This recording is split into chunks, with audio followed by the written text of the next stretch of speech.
Welcome everyone to episode 3 of Building Reboot.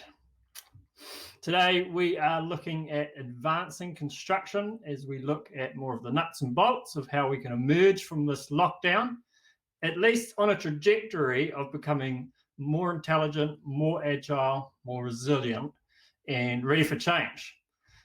We've got a lot to get through today, so I'm going to get out of the way and we'll launch straight into our fortnightly update from Cameron Baggery, which was pre-recorded at 10 a.m. this morning.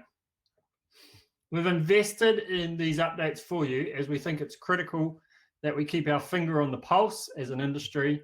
And this is another way that we at High Performer Building can serve the industry through this time. So I am just going to fire that up for you now.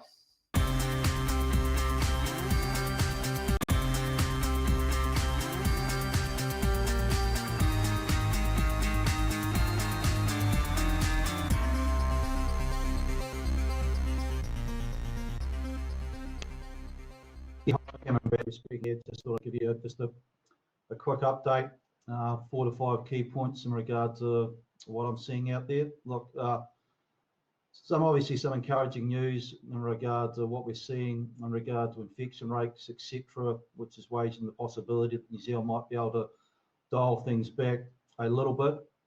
Emphasis on a little bit, because the reality, the experiences for countries such as Singapore is that this thing can sneak back in, and then you've got a major problem. So it's a pretty tough balancing act at the moment. Looking at what I'm seeing at the moment, sort of theme one, I'd characterise that a bit of economic reality has started to sink in regard to the scale of economic destruction out there. We had the depression that was termed the Great Depression. We had the global financial crisis. They called that the Great Recession, or they're calling this one the Great Lockdown. The International Monetary Fund came out the other night with a very pessimistic, bearish set of economic forecasts. The global economy, everyone is moving backwards over 2020, and the recovery they're expecting on the other side in 2021 is muted, and not expecting the global economy to get back to pre-COVID levels for a considerable period down the track. So it's not what you call a V-shaped outcome. It's a little bit more of a U and a slow crawl out the other side. To really appreciate what's going on there, just have a look at oil prices. The oil market, we normally produce around 80 million barrels per day. Oil prices have obviously been declining, and OPEC came out the other day and said they were going to cut back production by 10 million barrels. Drop in the bucket, because what we see at the moment, international oil prices just fell below $20 a barrel. And that just gives you an idea about, you're cutting back supply, but you've got this demand destruction on the other side. Globally at the moment, I'm looking at a lot of things, credit markets, particularly bank stocks, because they're going to have to start making provisioning for the reality that some businesses are going to fail around the globe. I'm looking at the US consumer. The US consumer is the big spending consumer around the globe. China supplies that consumer. There were some really encouraging signs out there of China coming online, getting back to work as their lockdown ended. Well, I suspect China is going to experience what we call a W-shaped cycle. They went down with the initial bout of COVID. They're going rushing back to work. Well, if the US consumer is not spending, not buying, that's the second leg of the W on the other side. And you start to think about how that might impact New Zealand and the likes of Australia. What we're also seeing globally, and this is really worrying, is we are in a very divided world when we need a united one. You have a look at the comments we're seeing out of the US president. In fact, there was a great comment the other day from the New York State governor, which referred to some stuff that Trump had said, and his exact quote was, "We have President Trump, we do not have King Trump," which sums it up pretty nicely. You look across the Tasman in Australia, we're seeing what the Scott Morrison wants to do in regard to reopening schools versus the state premiers are saying no way. And what we need is uniform direction, consistency. Plaudits in regard to what we got in New Zealand. We have got those elements of consistency. We're doing that, and the hope is we'll come out better on the other side. What are we seeing around the globe? Countries such as Germany extending the lockdown, Belgium extending the lockdown. Talk about New York City being back to normal, if there is such a thing, by September, the second half of this year. Where do we stand here in New Zealand? We're in a debate at the moment in regard to whether we can wind things back from a 4 to a 3, and in all likelihood, I suspect it's going to be effectively a 3+. Get some businesses back up and running, safe businesses. There still have to be certain policies they'll need to adhere to, because the last thing we want to see is to let this damn thing back in the door. Treasury released a set of economic forecasts the other day just to illustrate the scale of challenges, but also what the recovery path looked like. The real message was within those scenarios with stories was really the worse the economic story, i.e. the deeper, the more protracted the lockdown is going to go for, then the more the government is prepared to throw money at this thing. So there are some alternative scenarios based on an extended lockdown period where the Treasury, the government will be spending another 20 billion under scenario 1 and another 40 billion under scenario 2. Now, that is just sending a bit of a message that the government is going to use all their firepower to make sure that they're going to buffer the downside. Are they going to, is it stimulus? Is it going to drive New Zealand up the other side? The answer is no. It is support, trying to mitigate the extent of that downside calamity. The other interesting thing about Treasury's forecast was that every single scenario had what we call a V-shaped outcome.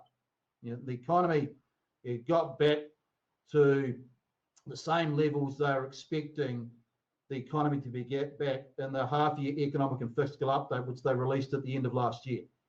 If you have a look at the report, it's on Treasury's website.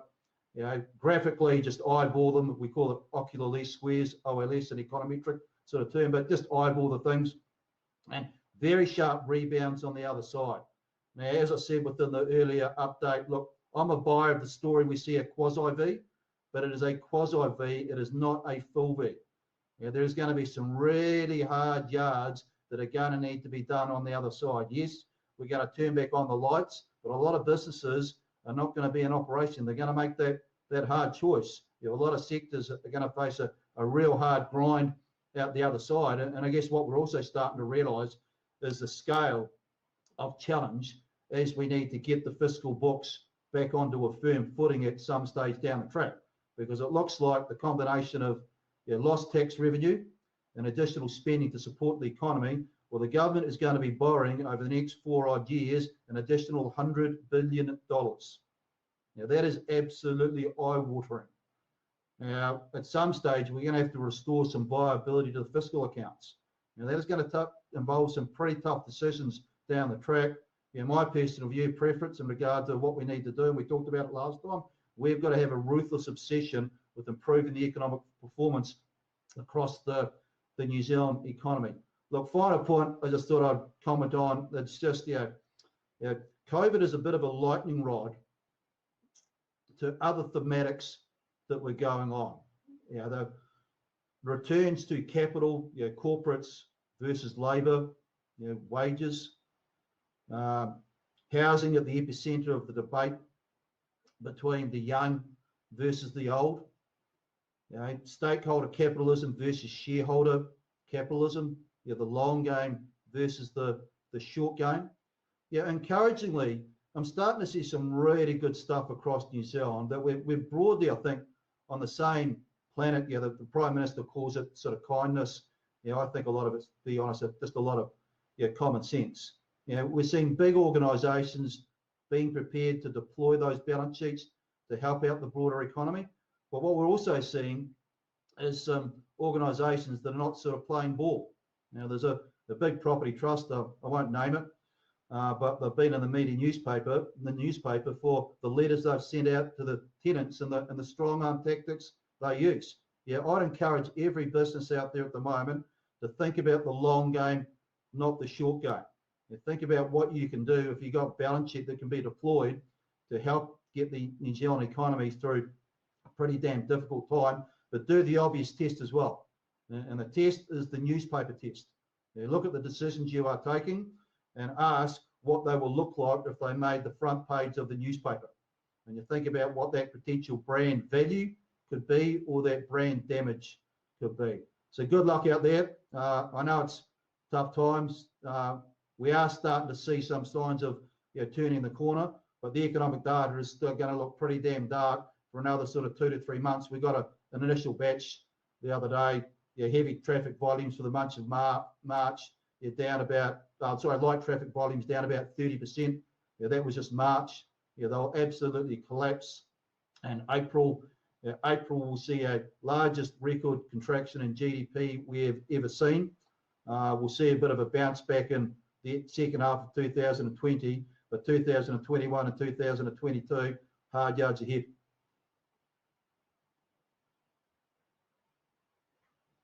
Hey, so just to ask you a couple of questions.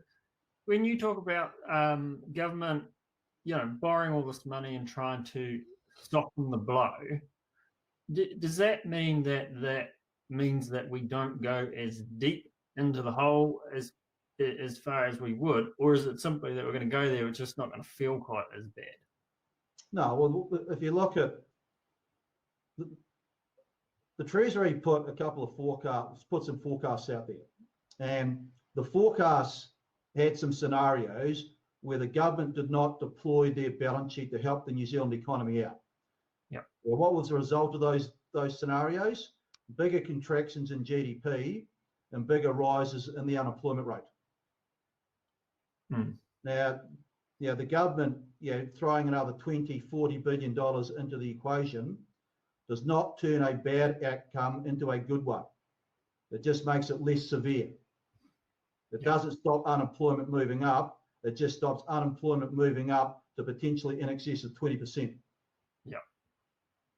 Do you think that the construction sector will be or should be one of the areas to be able to go back into work?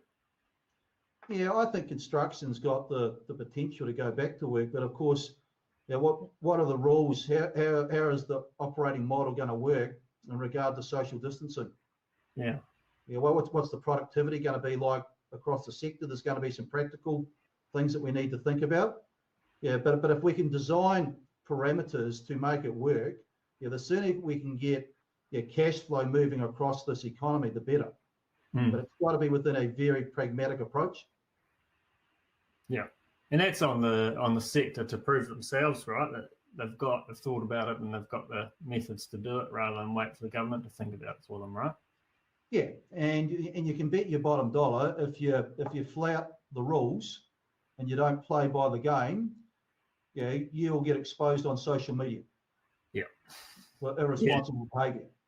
Yeah, so this comes back to just making sure we do the right thing, because people are getting dobbed in for things left, right, and centre. Yeah. Okay, and in our panel today, we've got a construction company who has spent the last few years getting their build times right down and completely optimizing what they're doing and trying to utilize innovative products that are not necessarily the mainstream products or the monopolized products, but they are bringing benefits to them and helping them produce a better building faster. We need to see more of that. How do you think that we can help promote that? Or do you think there's some things that need to shift in the industry to free some of that innovation and space up? Yeah, so if I step back and don't just think about the construction sector, think about the economy as a whole. We've got a fundamental problem in regard to productivity growth. Now, at the epicenter of that fundamental problem, productivity, is actually the construction sector. So we've got to accelerate change, innovation, adaptability.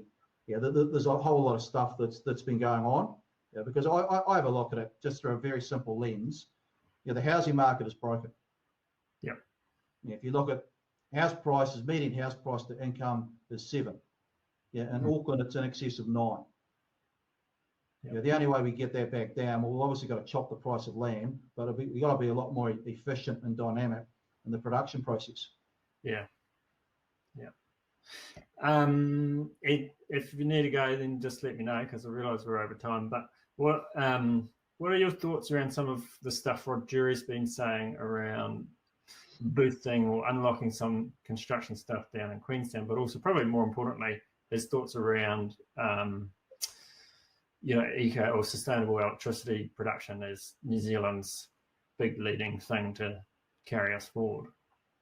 Yeah, it's one, but one of the ones I really like at the moment, and I commented on it in the paper yesterday, was this idea of getting a whole lot of high net worth individuals in.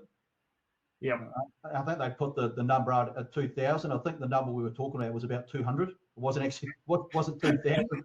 they shoved in an extra zero, sort of inflated it. But yeah, normally we bring in these people, and we get them in, and they build a house, or they go buy a building, and they might buy $10 billion worth of government stock.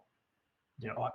What we want them is not to come in and do that. We want them to deploy their balance sheet and set up businesses, because they're well-connected international people. Yeah. And make it contingent upon getting a visa. If you come in here and you employ 10 to 20 Kiwis, and by the way, you've got to pay them all above the median wage. Yeah.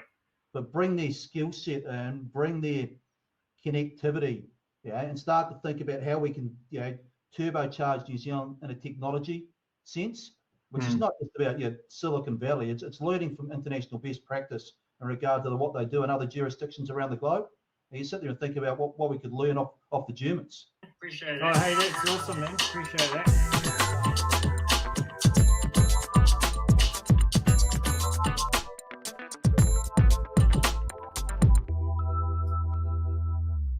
Again, brutal and hard to hear, but good to know what might be around the corner so we can plan well. Also, kind of great to hear Cameron agreeing that what this panel have been doing that we have today is exactly what we need to be focusing on as an industry. So now I'm going to have my dad, Lester, via his video, open up this panel with some of his thoughts, and then we'll get into Grant and the team. So bear with me. I get it's a little bit of jumping around, but this is how we're going to roll on these times. So, Good afternoon. Good afternoon. As Tim said, I'm Lester Haycock, his dad, and I've had to pre-record this message in lockdown as I have no internet, and I also struggle to use the TV remote, so let's give this a go. You know, no one really knows what the hell is going to happen post-lockdown to our industry. But one thing I do know, if we do nothing, nothing will happen. The reason Tim and I set up these webinars 3 weeks ago is to pull the industry together to use the industry's collective brains to work out what needs changing to the current model and what can we do to make a better industry. Some of you will be saying, well, who is this old guy raving on? Well, I believe what I've done in the past and what Tim and I are currently doing will contribute to a new tomorrow. In 1985, I was the founder of CMS, and in 1992, I created a program called Future-Proof Building to educate the industry. I said that the way we'll live tomorrow will demand that we need better energy efficiency, better sound control, better space management. These are 3 of the 8 demands. If those demands aren't in the building code today, they're driven by market demand. Many of you recall this DVD that went around the industry to make a change. In lockdown, I found a copy of a book called Number 8 Rewired. It's all about Kiwi ingenuity and innovation. It's an amazing book. It says on the back of here, if necessity is the mother of invention, then Kiwi ingenuity is the father. Well worth a read. This is where our industry needs to go.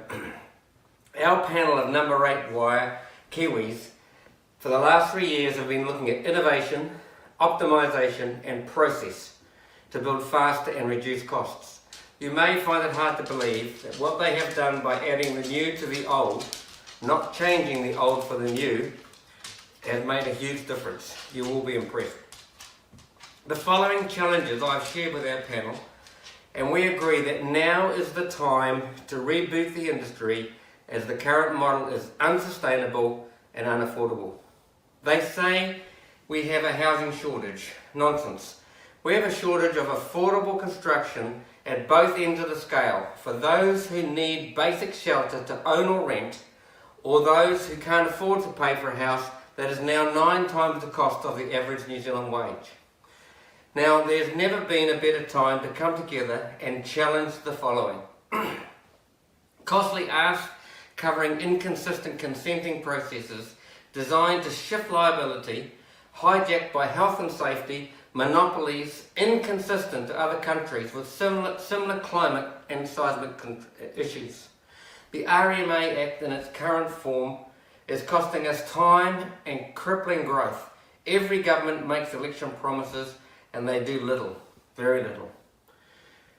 The other issue I really get steamed up about is rebates, sponsorships, margins on margins, driving costs up for the end user, and specifications of products that may not be the best or the most effective or cost effective, but the ones that were paid for by the last international conference. I could give you many examples, but I won't. I'll refrain myself to that. Be assured, tomorrow's clever developers and builders will dictate what's used, not the rebate system. Uncontrolled developed land costs. Why don't we have a structured land tax to stop buying and selling of land before it reaches completion, ready to build on?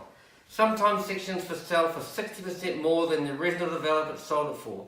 2 years ago, just in Beachlands, people slept in their cars to buy sections, which they then tried to sell 2 or 3 times during that day. None of them, or most of them, never had any intention of building a house. They just were there to make a quick buck because there was no tax on land, which pushes the cost up.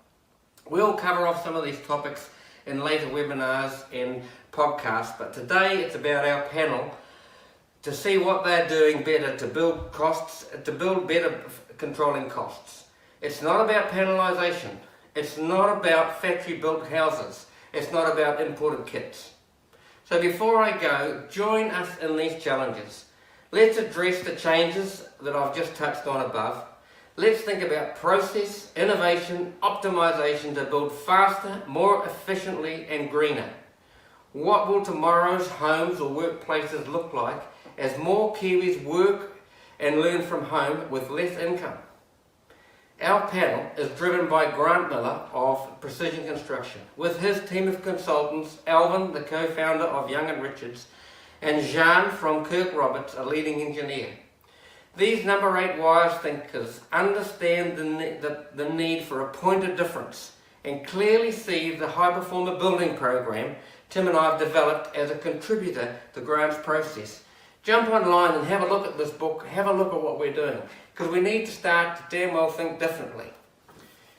Grant builds for the bespoke high-end market. He also delivers truckloads of affordable housing faster and better than he's ever done before through innovation, optimization and process. I like it to baking a cake. You need the best of ingredients, the best recipe and an experienced chef, baking to the demands of tomorrow's cake buyers. All cakes have similar ingredients, various recipes, various skilled chefs, but they don't all taste the same and they won't sell for the same or as well. Have a look at what VIP Frames in Christchurch are doing as they build very clever floor cassette systems to help builders save time, save on health and safety. This is an amazing way to look at what they've done with innovation, an amazing example of Kiwis being innovative. Okay, Tim, you can pass on to the panel, and we look forward to more webinars. Really get into the nitty-gritty of making change for the better.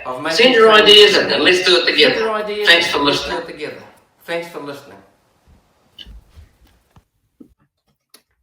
Awesome. All right, gotta love the dog in the background there for a moment. Now, Grant, Alvin, and Jan, if you guys can turn your mics and cameras on and join us in the room. And while you do that, I'll just kind of run over who we got here.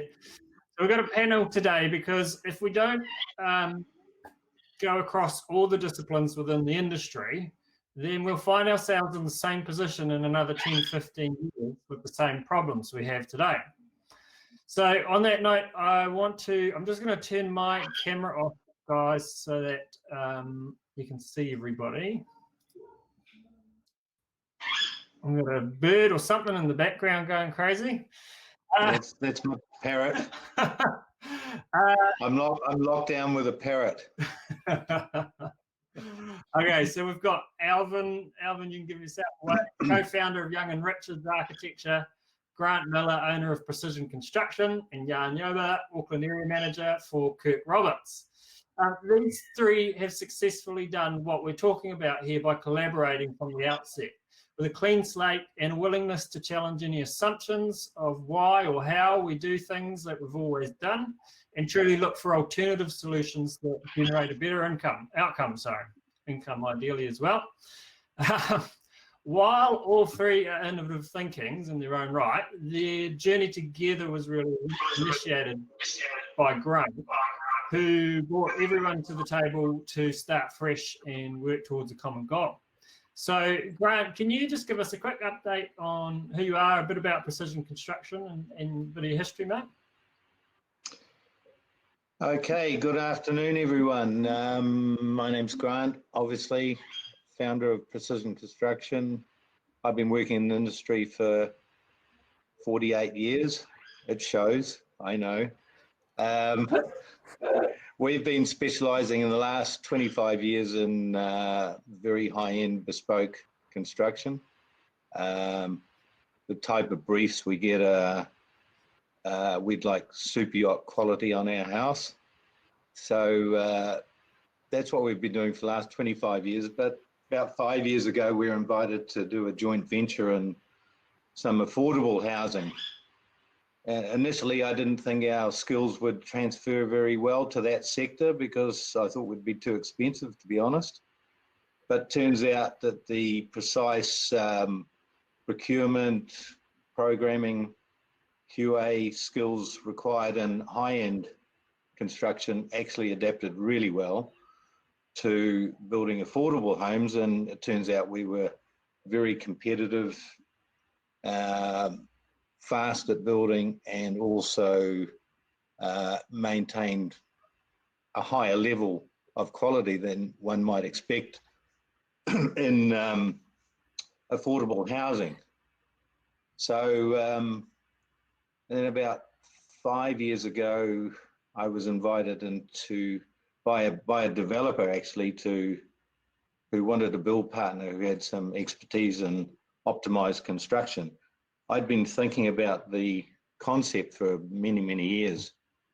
The constraint was that architects, engineers, and builders tended to work in silos. So I reasoned that if we could get, for a design and build process, architects, engineers, and builders in the same place, utilizing my knowledge from 48 years of experience, and then working together in a strategic partnership, we could come up with better ways of building buildings faster and cheaper and better. So just to summarize what we achieved at the outset, we used to take about 6 weeks to build a house, say roughly 120 square meters, 2-story building. It would take about 6 weeks from slab to weather tightness. After our optimization process, which I developed with Kirk Roberts and Young and Richards, we're down from 6 weeks to 12 days to weather tightness, and we're producing structurally stronger, more durable, better weather tightness, and a higher quality, better insulated, sustainable building. So that's what we've achieved. I've got new optimization on the table at the moment, and I believe we can reduce that down to about 5 days. And we're doing that with a reduced amount of resource, a reduced amount of skill, less heavy lifting, and producing a better building. So the system works. Yeah. Awesome. And it's based on strategic partnerships rather than everybody working independently. Yeah. Someone might have turned up because it's feeding back. I can hear myself back through the speakers. That's a bit better. Alvin, you have looked at optimization right back since GFC. Do you want to just tell us a bit of your journey at Young and Richards and how you've got to where you got to today? My name's Elvin Young. I'm one of the founding partners of Young and Richards. Been in the industry for probably about 18 years now. And our background is very much like Grant's background in the sense that we met building high-end builds, sort of fancy houses for well-to-do families. And in the background, the two of my other fellow directors, one of them is Toby Russell, whose background is in retail America. And so for many years, his background is doing 1,000 Gap stores a year. And so for many years, he told me that retail rollout is the way to go. That's the way in which you provide for your business. And my other director, Harriet Pilkington, she did her postgraduate research into modular building and production facilities all throughout Europe. And she came back and said, how do we bring back modular building to the South Pacific? And so we tried this for many, many years, and we tried to work out how we can do it. And initially we thought it was retail. Initially we thought it was factory build. And what we realized after we met Grant was what we need to do is we just need to work together sensibly, cleverly, with respect, listen, and effectively work as a really cohesive team in order to optimize the way in which we work. And so instead of coming up with new innovative ideas that would change the face of the world and change the way that we work and tell everybody to change their ways of working, we just worked out how we could work better together, more efficiently and effectively. It's like the talk before about the number 8 wire, using what we've got and using it in smarter ways. Yeah, awesome. And young engineers really are often characterized as people who tell you all the reasons you can't do something. So why do you think, or you and your company stood out for someone like Grant as engineers that were prepared to think outside the box and allow some creativity to be involved from the project from an early stage? I'm Jan Jobber from Kirk Roberts. I don't think can't do exist. We are engineers and we can do almost everything, to be honest. It's about the maths and the physics, but we don't have to prove it to ourselves because we don't personally work on building our big egos. What we prefer to do is to present solutions that are feasible for the architects and the builders, and hopefully developing really cost-effective solutions for the clients. Yeah. Grant, do you want to add to any of that as to why you worked with Kirk Roberts on that? Yeah, actually, it was interesting. I was at a certified builders conference and I can't remember what year. It was many years ago, probably 12 years ago. And I watched Jade Kirk speak at a seminar. And he seemed like a really creative thinker. And I'm a disruptive thinker myself. And I like to do things, question everything and try new methodology. So when I considered the optimized methodology, I remember that he talked about building multi-story buildings in timber, and it stuck in my mind. And so I Googled him actually and made contact, and the rest is history. So we've been working together ever since. Cool. Would you say the gains that you guys the gains you guys have made in terms of kind of cost and labor, has that the biggest gains, have they been results of kind of a few big key shifts that you made, or is it really just been about a whole lot of little improvements across the whole process? There's no, yeah, actually there was probably two key elements, but optimization is all about every single process in construction. So we looked at everything that we did, but there were a couple of key things, and we looked at modularization. Everybody's tried has failed because the concept doesn't work, because you've got to have a factory and high operating expenses, etc. So we developed strategic partnerships with our frame and truss company, who are already building our frames off site. We just added a few tweaks to that, and so that was really the key one. But the other one is programming and procurement is the most fundamental aspect of construction. So we've really honed that down to a fine process of, we're not working in terms of weeks. We're in optimization, we're talking in hours and every day for delivery of product, materials, subcontractor contribution, etc. So every single process has been honed down and optimized to its maximum extent.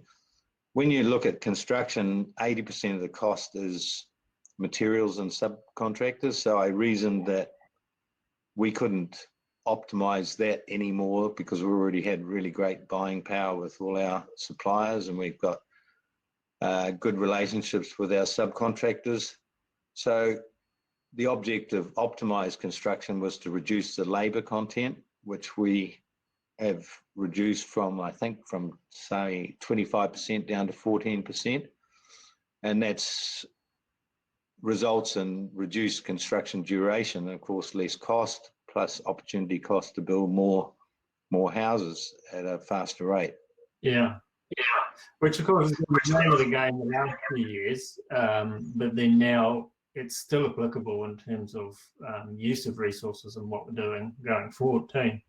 I did also mean to say to the audience, if you have questions for these guys, feel free to pop them into the chat line on the side, and we'll just kind of keep an eye on those, and if we spot one that looks interesting, we'll put it to them. But Jan, I was going to say, most often engineers are told to do the calculations on something that's already been designed.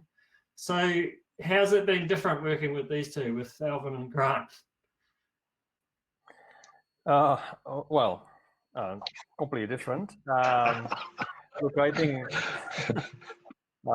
we are always challenged, but that's a good thing. But look, I think it's about to really become a trusted advisor to the team, and essentially you build your brand, your personal brand or a company brand, and that works in all directions. And that takes a while. We already talked about, it took us probably 5 years, but you can lose the brand very quickly. So it's about a consistency and the standard we maintain. We can always do a whole bunch of calculations, analyses, and etc. But what we have experienced in working with this team is that we get involved in really early on in the projects, where that's even before resource consent, and we have the opportunity to contribute to the team and go through the structure and try finding the ways. Its structural engineering fees are pretty much negligible in the scale of the project, but if we can allow for 5-10 hours in really early on, we can help to shape the project the way that will turn to be a cost-effective project at the end and save tens or hundreds of thousands of dollars. So that's really refreshing working with this team. That's what we really enjoy. Basically, I say, Jan, this is what I want to do. Can you prove it?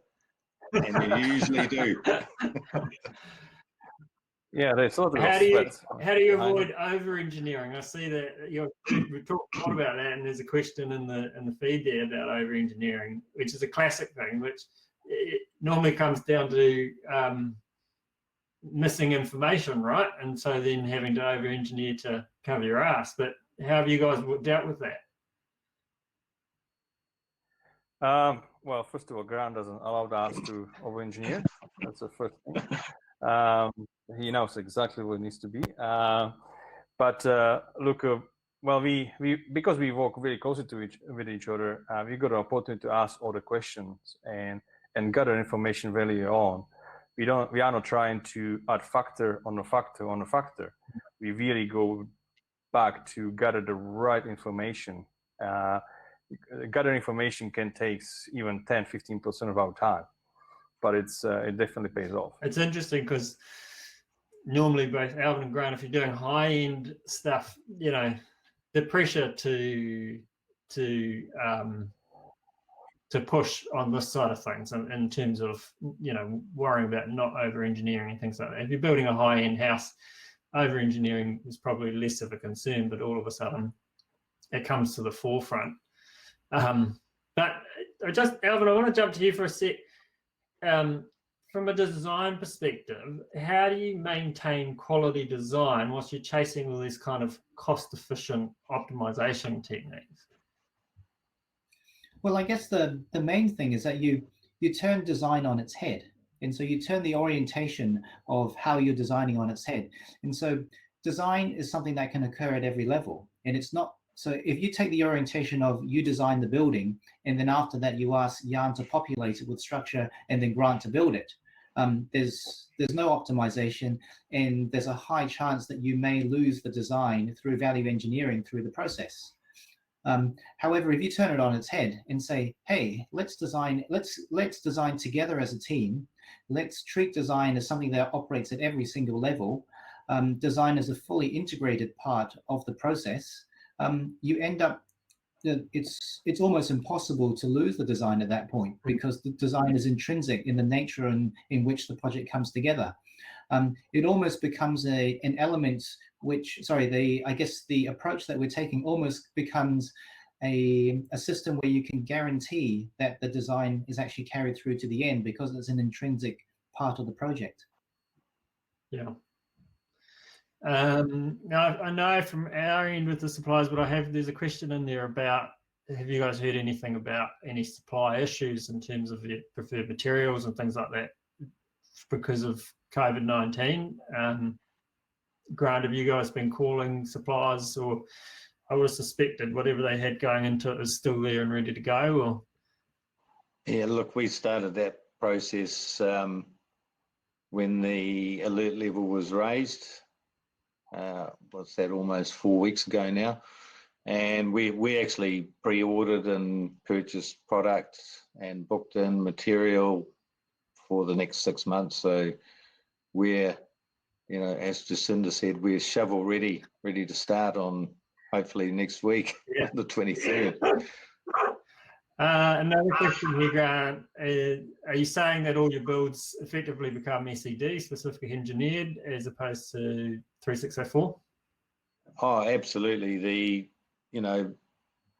The constraint on being able to do optimization, I discovered, was New Zealand Standard 3604, which defines all the standard building practices, none of which what we do falls into. So therefore we need specified engineer design, which where Jan comes in, which is why we started with the engineer before we developed the design with Alvin. And that didn't define anything to do with the aesthetics of the building. It just defines the construction methodology. And then Alvin, he actually optimizes the buildings in terms of the size of the rooms, so they fit sheet sizes, etc., etc. So it's a real team effort. Yeah. And there's a question here which probably might help for some people to clarify in terms of the clients you work with, because they're kind of asking, how do you engage with the clients and get to a place where the client allows you to work in this format? But you guys have had some different types of projects. You want to just speak to that?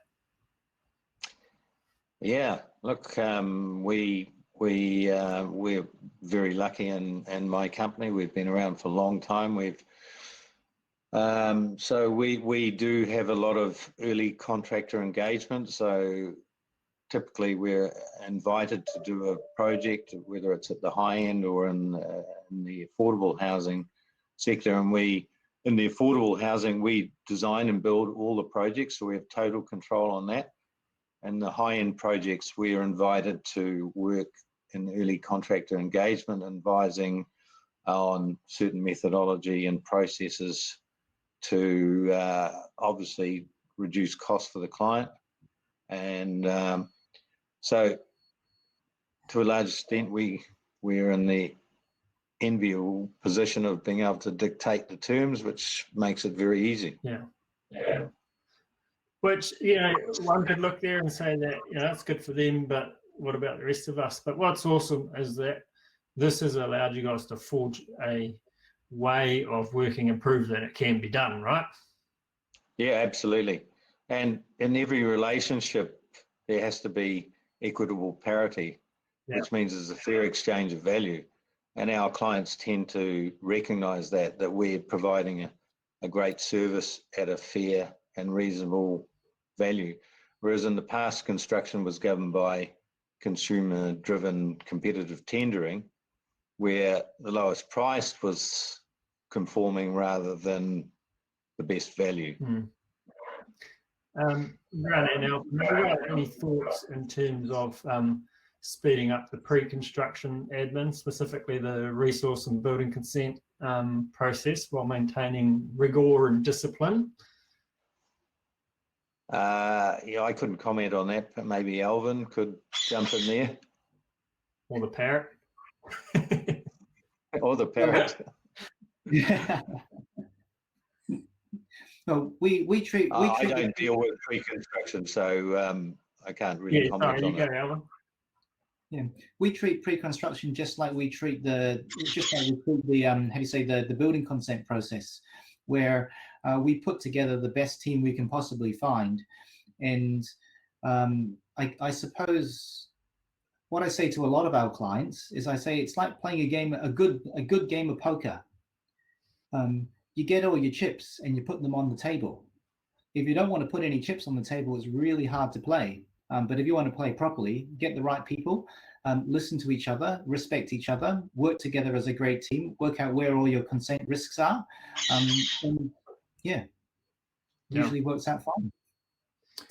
There's a question here around wanting to know what processes you went through to reduce labour time and increase productivity. How much can you share on that, Grant, without giving away too much IP, but be helpful? Look, it's about the fundamentals of successful construction. I said earlier were programming and procurement.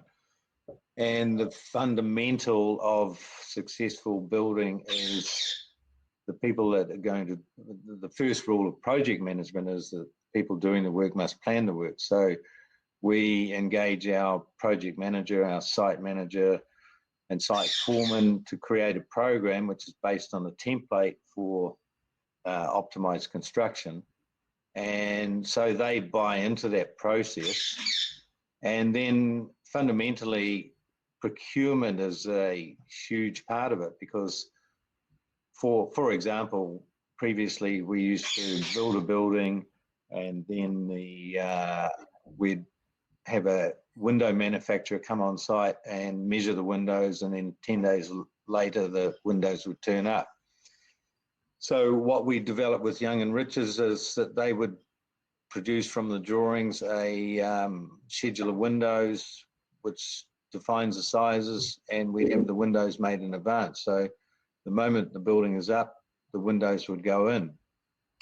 So it's a whole lot of processes like that about everything being ready in advance instead of the old model, which was we'd do this stage, then next stage, and on and on. But our buildings go together like Meccano sets, and there's a whole lot of technology which I developed, which I prefer not to share, but well, let me ask,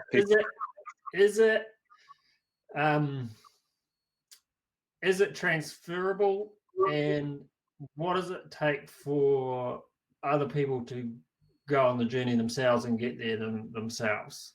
And can small residential companies do it when they're building one house at a time, now that you know what you know? I suspect the answer is no, really, because this is a culmination of having scale.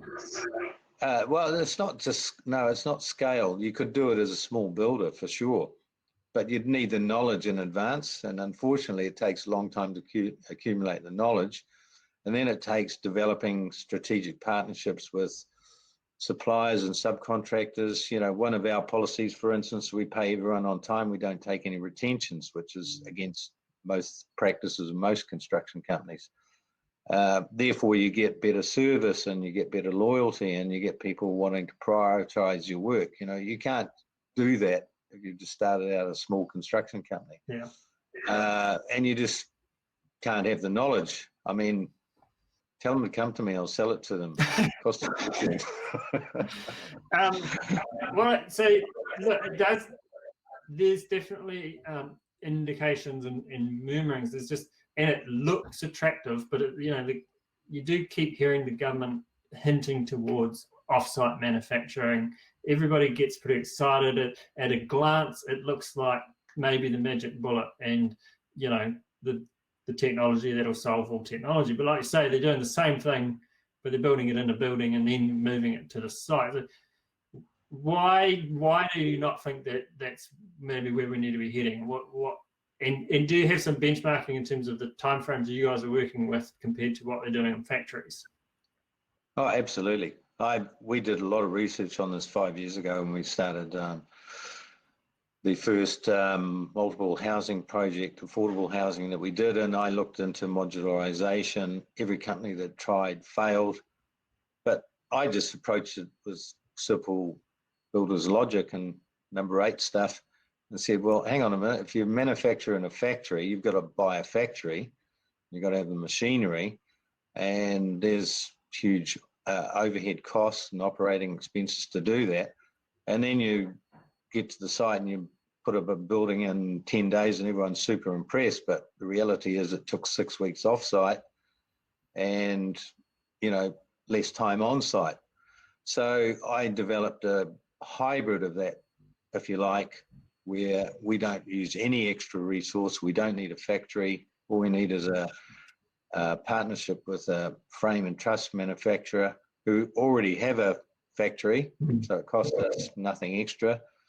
They've developed they've spent some money on templates and things that they need for our particular design, but they were willing to invest that for the ongoing work. And so the result is, we will very soon be down to 5 days from slab to weather tightness at no extra cost. No modular building company can possibly compete with that. That's the fact of the matter, economically. Yeah. And I know one of the things you were saying is that is scalable. You can do that on however many sites they throw at you. It's just... Yeah. It doesn't matter if we're on a site with 3 houses or 10 houses. It takes, at the moment, 12 days to weather tightness. Yeah. How many on a team? We have, our model is we have 3 guys per house. Yep. But there's usually 1 carpenter and 2, either a hammer hand and an apprentice, because we don't need a high level of skill because of the system.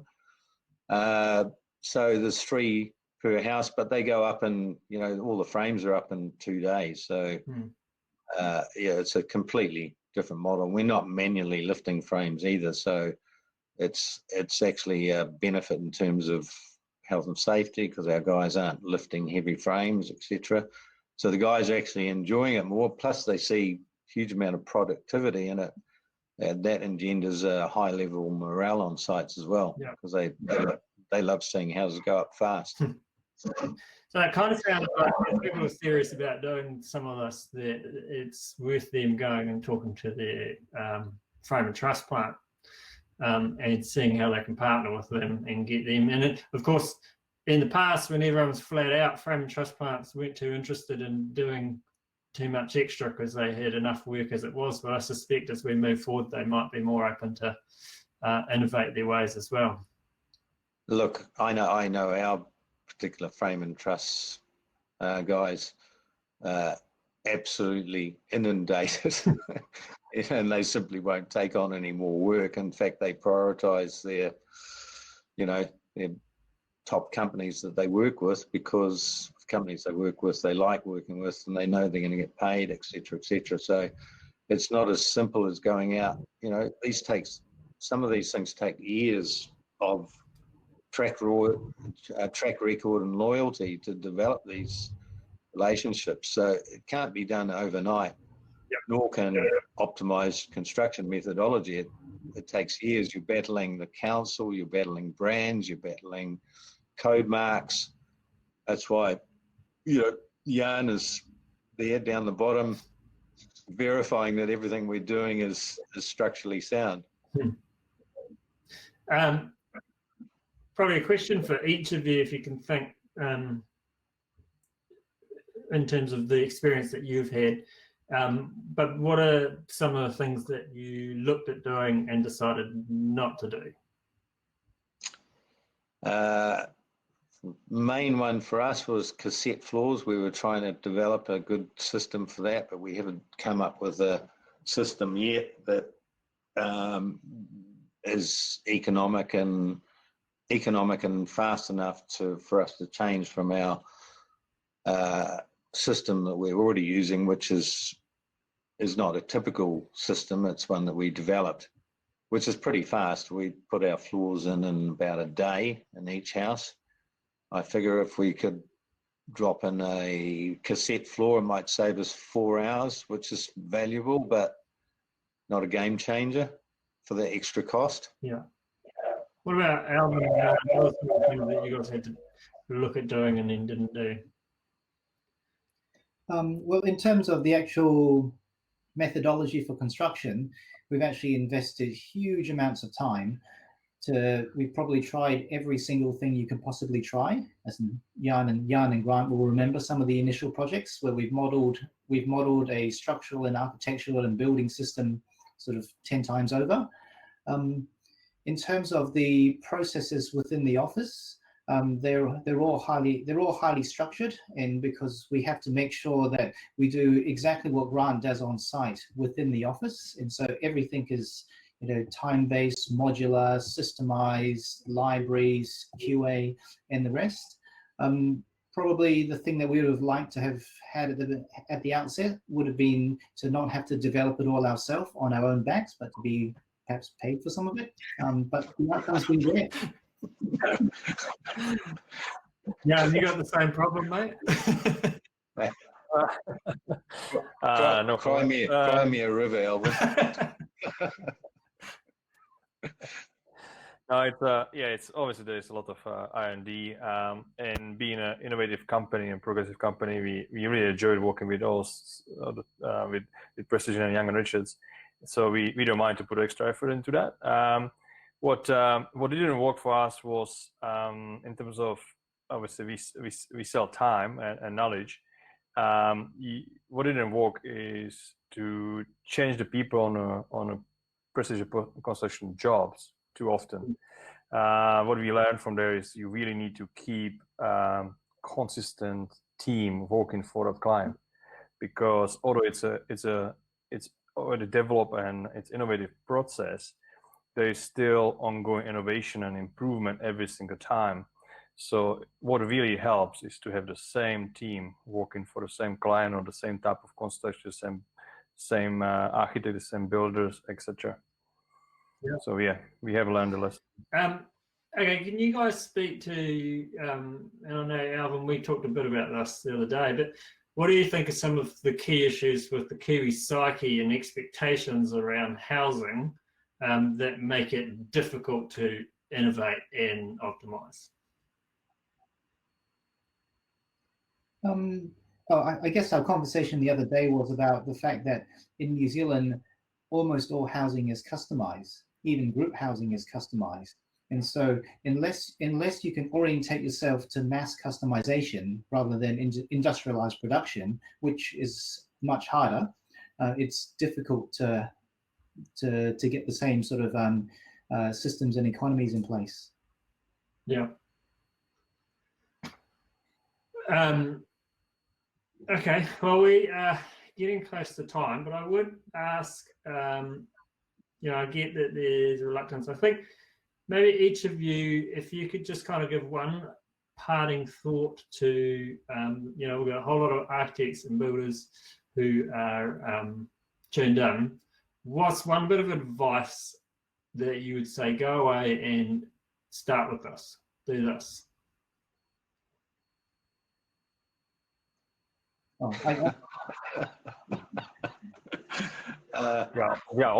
think the first thing that we learned, which was, and Grant will laugh at this, and the first thing we learned, and probably the most important thing that we learned, was usually a person in my position, everybody reports to me. Grant reports to me, Jan reports to me, because I'm in charge of the site. And so the very first drawing we produced, Grant would have said to me, that drawing's no good to me, and I'd never had that spoken to me before. And so we actually learned that we have to learn to listen to our builders first.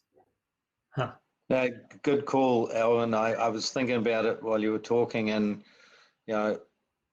early contractor engagement's vital for, if you're building a building together, you've got to collaborate to produce something that's economic. Yeah. From my end, is I think about construction as a combination of logistics and assembly. It's not about swinging a hammer on site anymore. It's really think about the logistics, how it goes together, the assembly. Then you can design whatever you want. I would say here to that, Jan. Exactly. My philosophy, exactly. Awesome. Well, really appreciate it, guys. There was just one question here, Grant, which you can clarify, asking is 12 days to weather tight from the floor up, right? It's slab's already down in that factor. Yeah, the slab's already down. Yeah. And we've even got someone asking if you'd sell your IP to the government, and then they can share it to everyone as well. Yeah, look, I've been asked that question a number of times, and I don't know the answer to that, actually. I would have to think about it, but I suspect, selling the IP is one thing. It's, we actually regularly get approached by other construction companies and saying, how are you doing this so fast? Not just in the optimized timber frame construction, but also in our 3-level concrete construction. And they say, can you share our program? Could you share your program with us? And I say, well, yeah, I probably could. Happy to give it to you. Executing a program is very different to seeing a programming and having all the people around you, because construction is all about people. It's about we've got this synergy with the consultants, Young and Richards and Kirk Roberts. But we've also got that same philosophy with our project managers and site managers and our team right down to the labourers. Everybody's just as important as one another. And you have to have that whole thing going to be successful. So I can provide you a program. Can you do it? I suspect not. Yeah. Kind of the same with the IP. It's not just about us. It's about all the strategic partners we've got around us. But look, I'm happy to share my ideas to the extent that I can, and I don't mind even disclosing some of the IP to people, because it is about sharing and the greater good of everybody. So we're not trying to hold everything super close, but certain aspects of it we want to retain, simply because it's based on external parties being a part of our team as well. Yeah. And I think I kind of summarize some of what you guys are all saying. Everyone wants the silver bullet. Everyone wants to go, oh, how'd you do it? Just tell us how you did it so we can do it. And like I say, that it's not even an option. The biggest thing that you have done that the rest of the construction industry doesn't do is challenge the assumptions. Go, you know what, we're going to look at doing this differently. And you've all kind of pointed to the fact that in the start, this cost you a bit. It cost you a lot of time, energy, and you didn't get the results up front. No, absolutely. Let me tell you a proverb that I learned subsequent to doing all this innovation, which summarized it very succinctly. And it says that new ideas and innovation must be forced into existence by courageous patience. Yeah. And let me tell you, that's been the journey. You've got to battle everybody. In fact, even my own colleagues. Yeah. Because new ideas challenge people and it's difficult. Yeah. But you know, I persevered, but it's taken a long time. And anyone who wants to embark on that journey, just remember that proverb, because it's not easy. Awesome. Hey, we'll really appreciate that, guys. And yeah, it's encouraging to see. It's exciting, and we need to see more of it. And my hope for the industry is that there's a sense of inspiration that maybe we go, oh shit, okay, if they can do it, maybe we need to stop shrugging our shoulders and put in the time and energy, even though we might not be getting paid for it up front. But this is going to work out bloody well for us if we can crack this and if we can implement some of these things over time. So really appreciate you guys being thought leaders in the space, but not just that. I think there's been lots of people that have got great ideas, but the difference is you guys have come along with 5 years of slowly trial and error, and improving, and now the results are outstanding. And the New Zealand building industry from an international perspective is not really known for being extremely fast or amazing high quality from looking at what happens around the world. But with what you guys have managed to do, that's now competing on an international stage and almost hitting that point of international best practice as well. And it's scalable. Can be done kind of all over to within limits. So well done, and really appreciate you guys giving your time today. So thanks heaps. Hey, you're most welcome, Tim. Thanks for the opportunity. No worries. Thank you. Thank you. Thank you. Guys, have a good day. Okay. Cheers. See ya. Cheers. Bye. So guys, I am just I'll just turn some of these others off. Yes, we got account 10. So just a reminder, next week is not Thursday, because with any luck, we'll all be back on building sites next Thursday. But the presentation next week is with Louise Swan from the building business. And she's I think what she's got to say is going to add into what's been said today really well, because it's looking at a change in thinking and how we view systems compliance and products compliance, and shifting from that kind of mentality of, how do we cover our ass from a legal perspective, to how do we make sure that the building's actually going to perform as the number one, goal. So thanks again, guys, and we will see you on Tuesday, 21st. So coming Tuesday at 2 p.m. Cheers. Thanks, Tim. Bye now.